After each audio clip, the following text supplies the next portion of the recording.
YouTube, how's it going? The Goat House is back on the first day of NFL free agency, and the madness has already begun. A bunch of signings, re-signings already happening right now. The Patriots involved in a ton of them.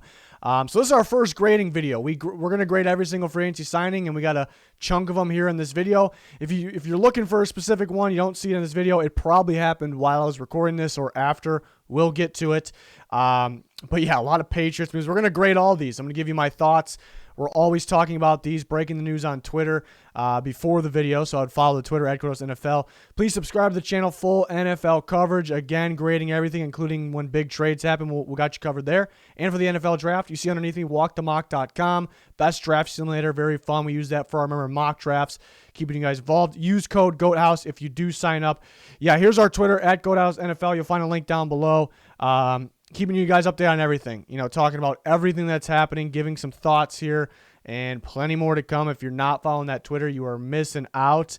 But we're giving out letter grades right now. The first, I'm kind of going in order, and I'm checking my phone to make sure, I'm not missing anything big. But we're going in order, somewhere in that, range of when they got signed. So Shaq Barrett re-signed with the Tampa Bay Buccaneers. I did predict this. Some people thought maybe he can go elsewhere because he might be too expensive. It's a 4-year, $72 million contract with the Buccaneers for him to return the big-time pass rusher that feels like he's getting better. Key piece to Super Bowl. And then afterwards, we're kind of hearing this is max value with incentives. It actually could be around $17 million. And these, shout out to Pro Football Focus with some of these graphics. I found 2 of these graphics. Might have to make my own for the future ones here, but yeah, so I didn't make that. So shout out to them, their Twitter team there. But just a couple, Shaq Barrett and Jonnu Smith, we have graphics like that for. So yeah, to grade this one, pretty simple grade. I'm gonna give him an A+. I'm gonna give the Buccaneers an A+ on this one. Shaq Barrett, I thought he would be 19. Some people were talking about he may push 20, 21 million, and we did hear that he got there were possibly bigger offers on the table for Shaq Barrett from other teams. Everyone's looking for pass rushers. So the Buccaneers keep their stud pass rusher, maybe one of the more important pieces of their defense. You can definitely debate that he is, and they keep him. It's gonna be 18 million per year max. He's only about a 5.6 or somewhere right around there in terms of the cap hit year one, so it's extremely backloaded. Maybe that'll hurt a little bit then, but they're going for Super Bowls now, so they can actually make some more moves right now. So I gave it an A+ here for the Buccaneers, grading the team, of course.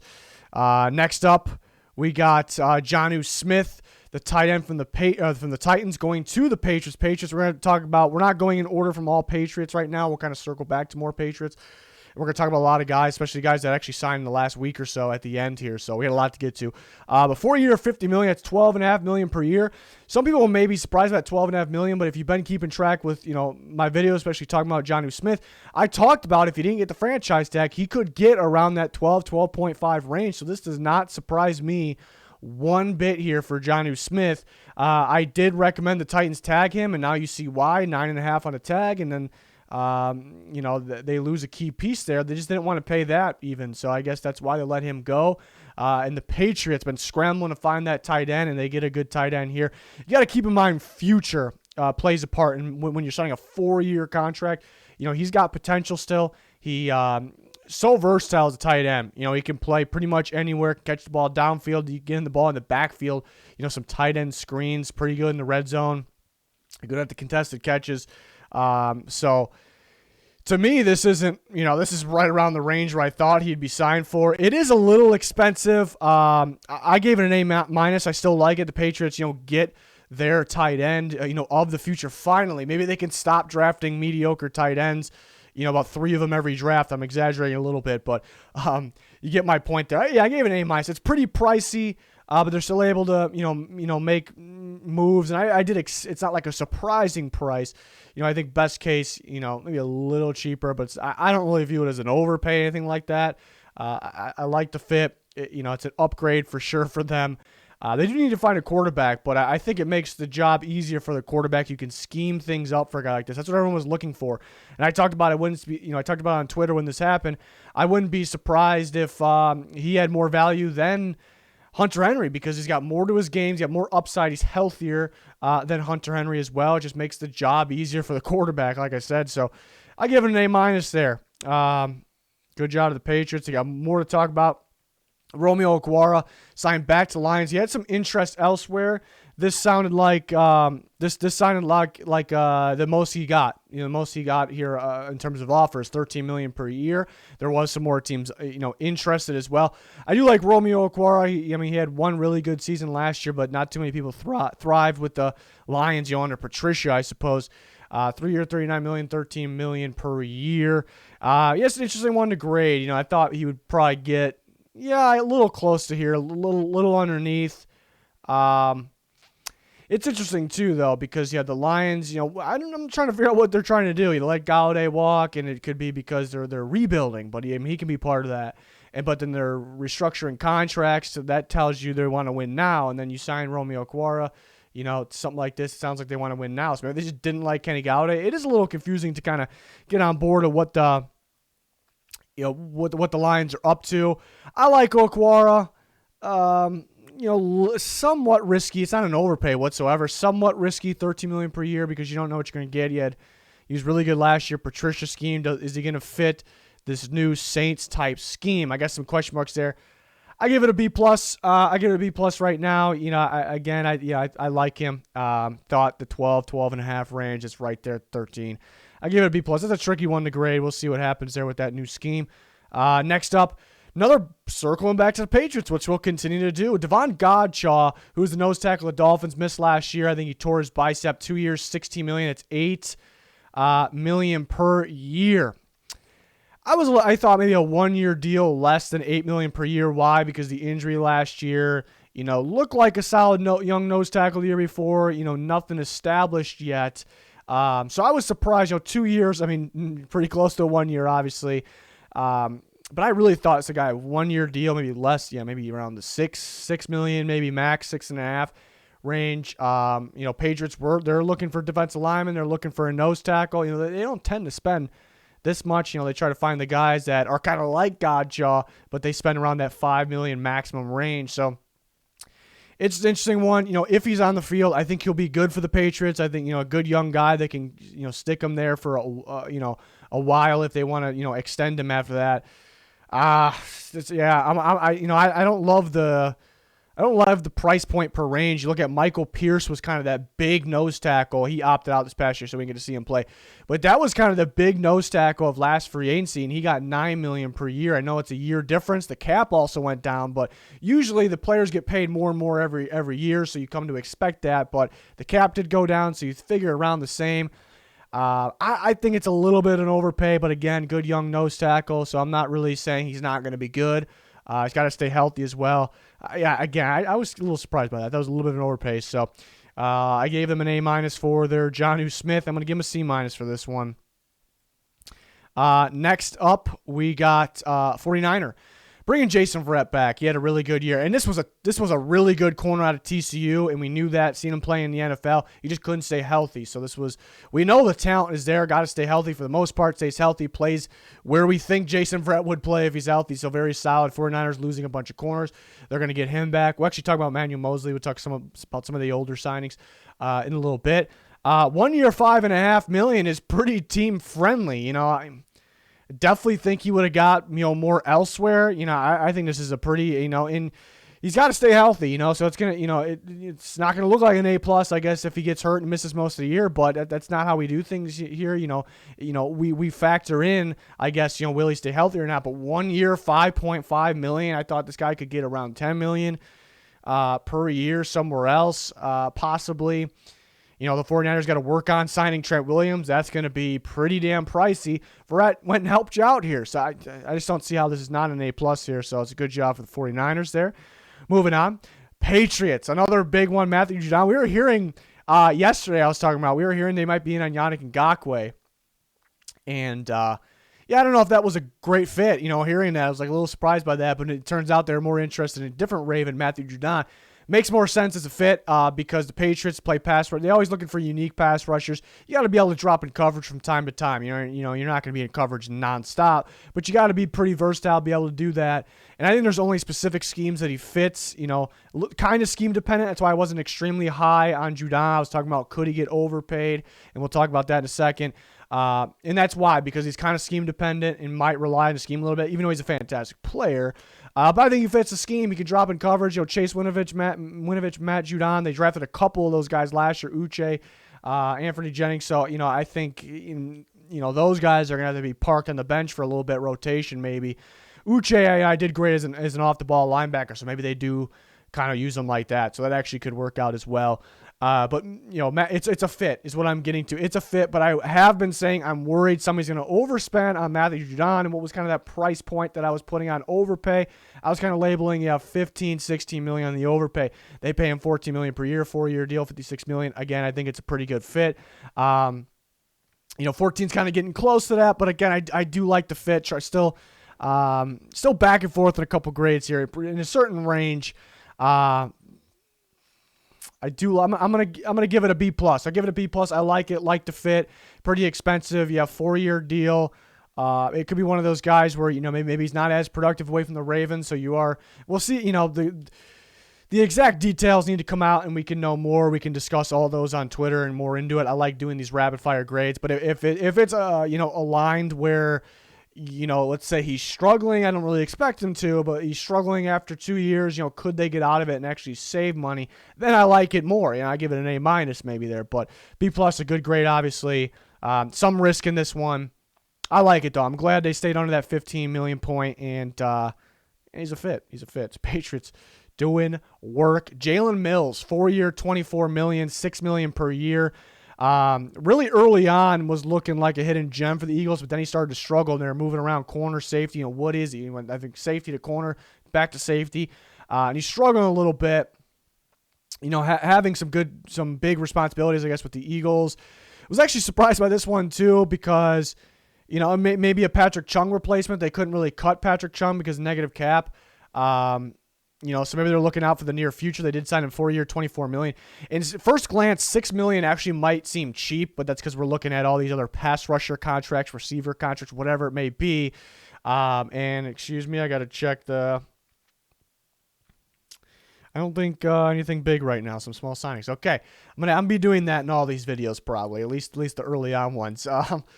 4-year, 24 million. Yeah, 6 million may look like kind of cheap compared to other contracts, but you look at the safeties. If you aren't an elite safety, top tier safety, there's a pretty big drop off. Even for good ones. So, look at Von Bell, who was an under the radar young good safety last year, got about 6 million per year. So, first glance that may look cheap, but it's not.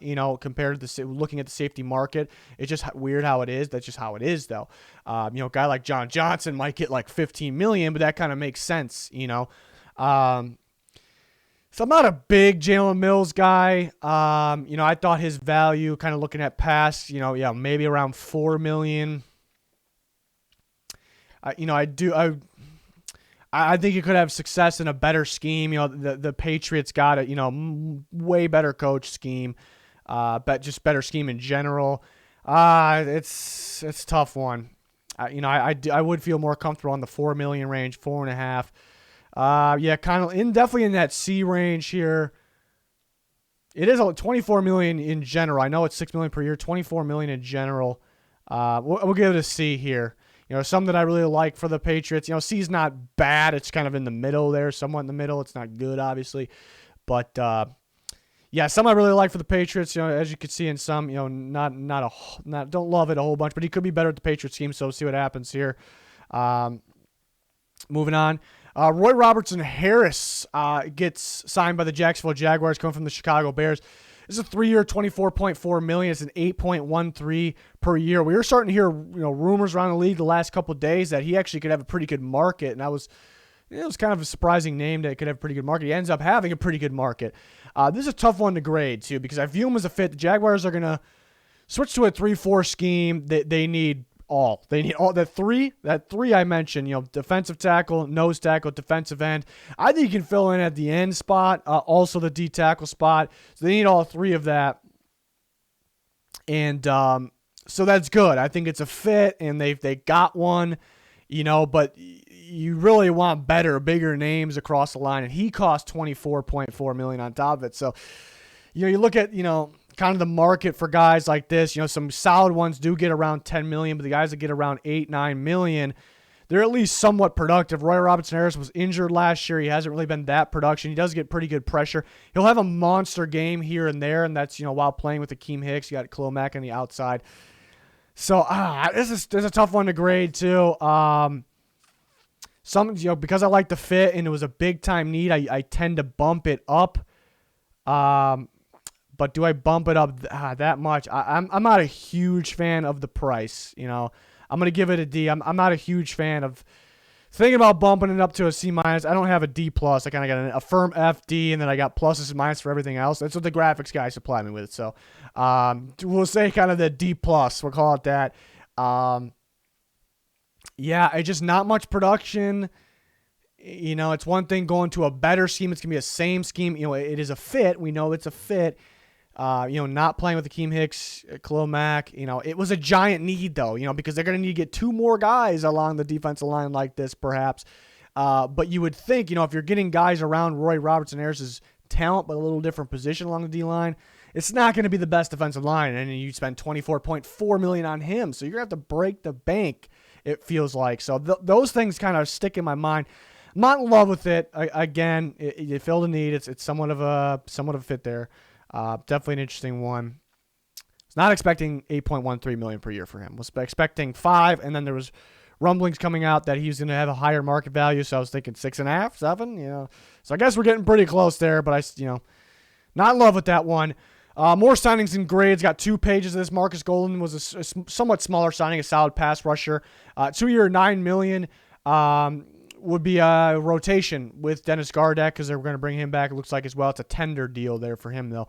I think it's a cheap deal, a good rotation. It sounds like they're going to play a 3-4, so that means it's Chandler Jones and Marcus Golden and / Gardeck rotation. On one side, J.J. Watt going to play the 3-4 defensive end. That makes sense to me.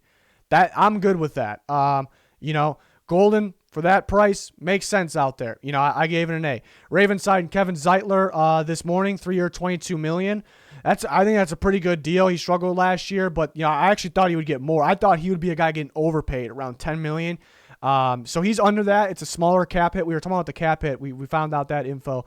I did the math. It's going to end up being like $4.1 million, we'll call it. That's pretty good for the Ravens. And I like that they're making offensive line a priority. It seems like the fans were saying the priority needs to be receiver. And it needs to be one of the priorities. I think people talk about edge rush as well. But the offensive line, you can't forget that how much of a dive it really took last year. I know Ronnie Stanley being hurt factored in. Center play being bad factored in, but the interior play wasn't there. That's a big part of their offense. So I like that they're kind of prioritizing that, and it ended up being cheaper than I thought he was going to get too. So I gave it an A. Maybe why not A+? Is because, he did have an off year last year. There's no guarantee, but we'll see. Panthers, their first deal is a weird one. It's Pat Elflein, 3-year, $13.5 million. It's a pretty cheap deal. I just don't know in terms of total value, though. 13.5. I don't know who's dishing out $13.5 million to Pat Elflein. Disastrous career in Minnesota. Played with the Jets last year. The Jets need to upgrade from him. That kind of summarizes that. It's not overly expensive. I do like the scheme. I think they make that scheme kind of makes offensive linemen play better than they are. So maybe they don't have to overspend on the offensive line. So that's why it's not an F. But not a Pat Elflein guy. He can play center and guard. I guess he's not at a high level though. They also signed Cam Irving, 2-year, $10.5 million. Yeah, this came out then. I'm like, what are they doing? They're prioritizing offensive line, but they're getting the cheap, not so great ones. It started to grow on me a little bit, and that being a C now because there is a small amount of offensive tackles, I suppose. After Trent Williams, there's a guys that take the step down, and those guys' stock's probably going up because everyone's trying to get them because they can't get Trent Williams. So those guys will probably get overpaid. So you kind of go to the third tier, and then there's a fourth and fifth tier. But Cam Irving probably around that third tier. When he started in the past, he planned to start. He hasn't played well. When he's had to fill in, I thought he's played pretty well. So I guess better off going for that tier right now. That's a little cheaper. but you wish the Panthers would make a little more noise here. At least they're doing something, I guess. But I gave it a C. Bears the other day signed Mario Edwards, 3-year, $11.55 million. First glance, I'm like, they're going to pay him that. They have Bilal Nichols as well. Is this guy going to be a rotation for $11.55? But it's still a pretty cheap year, and wasn't in the 4 range. I thought he played well when he played last year. A-, small signing. You wish the Bears would save money for something bigger, but I'm grading the actual signing here in Mario Edwards. 49ers, I think it was like last week, they signed Emmanuel Mosley. I think 2-year, $10 million, $10.1 million. It's pretty good per year. I like Mosley, a little bigger role this year. A-. Kyle Juszczyk, 5-year, $27 million. Such a key piece, best fullback in football. So yeah, they kind of have to get him back. Reason I put a B-, which I still view as a good grade, but reason I put the B- there is because there's only a handful of teams that play a fullback. If he hits the market, I don't think even though he's very good, the teams that use a fullback already got their fullback and they pretty much got him locked up. Ravens, Vikings, those teams. So I don't think this is by far the highest paid fullback. I think in terms of his talent, sure, maybe he's worth it, but, you got it, it's not really a business decision here. I still like it because they kind of have to have him back, and he's, again, talent-wise, he's kind of worth it, but at the same time, you could have made a business decision here and gotten him back for cheaper. It felt like they're in the business of paying their guy because we're going to give you some of this money that, maybe we can give you cheaper, but, because you're our guy. That's kind of what it felt like in a way. Still overall, I think it's good. A couple of the other old ones, Dak Prescott, I gave a B+. I would prefer the franchise tag to make sure he was a little healthier, but $40 million per year made sense to me. That's what I thought he would get. And you lock up your quarterback, so it's not a bad thing at all. Bills signed John Feliciano. Is that yesterday? 3-year, $17 million. I think it's a little cheaper than what he would got in the market a little bit. I gave it an A, so that's good to keep him back. That they re-signed Darrell Williams about a week ago. 3-year, $28 million. I thought he would get a little more. This is probably where his value should be, but I thought he would get a little more just because that's how free agency works with the tackles, the shortage. So I give it an A. Matt Milano, originally reported 4-year, $44 million, can be that. Ends up being more of a base 41.5 in that range. I gave it an A+. I thought he would get a lot more, than that. $13 million at least, maybe 13.5 around there is probably what he would have got. A team like the Browns, Lions. So that was fantastic for them. Aaron Jones, 4-year, $48 million originally reported, but I heard that's really incentive-based. I don't know if we still have the firm exact details. It could be cheaper. Back and forth on this one because, is a running back like Aaron Jones going to make or break the Packers? I mean, he can make them a lot better. He's really good. They don't have that style running back. They drafted A.J. Dillon, but it's not the same style running back. So he definitely helps them, but I think more important getting receivers, making sure that offensive line's set because it's fine, but, a little, and then getting D-line, getting linebackers, getting another corner might make or break them a little more, even though Aaron Jones can. So you kind of go that's kind of the downside. But Aaron Jones, a hell of a running back. Again, it might be cheaper than $48 million. They passed up the tag, which was what was it, 8.5, and they signed him to this deal, which if you tag him and sign him next year, it's going to be a lot more expensive. I guess you could have tagged him and let him walk next year, tag him to play a part in winning the Super Bowl. The Packers team are going for the Super Bowl every year, so. It's kind of back and forth. I didn't like that the signing bonus, which signing bonus in terms of cap hit gets divided up by the amount. So over the 4 years, you divide it up. But you tend to, you don't really see like a signing bonus more than the franchise tag for a running back like that. So that was a downside. It's kind of back and forth. At the end of the day, I think Aaron Jones is a top 5 running back. I think it's actually cheaper contract-wise, especially with the incentive base, than it would have been next year. So I'm going to give it a B+. It's a tough one to grade. I like Aaron Jones.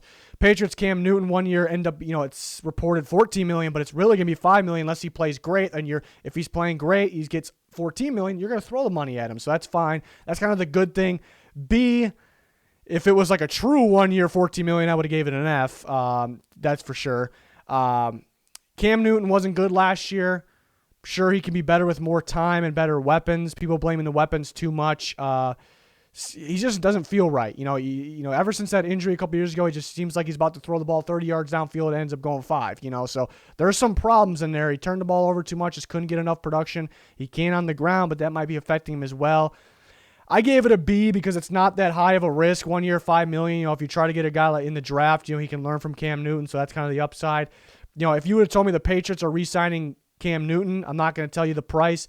What grade are you going to give it? I would have told you I'm probably going to give it a terrible grade.